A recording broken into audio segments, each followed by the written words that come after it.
Ang bibilin mo? Ha? Pang bata dito. Oh. Pili na. Anong gusto? Joke lang. O, ano? Ito, gusto niyo ta? Pili na. Tag-isa kayo? Mura lang. Aiden, anong gusto?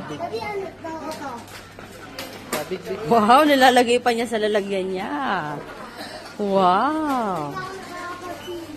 Okay, pili. Pili.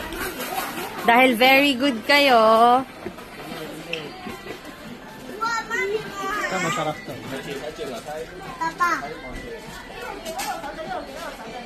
Ayun yung puto-puto. Aiden. Ano yan? Hershey's.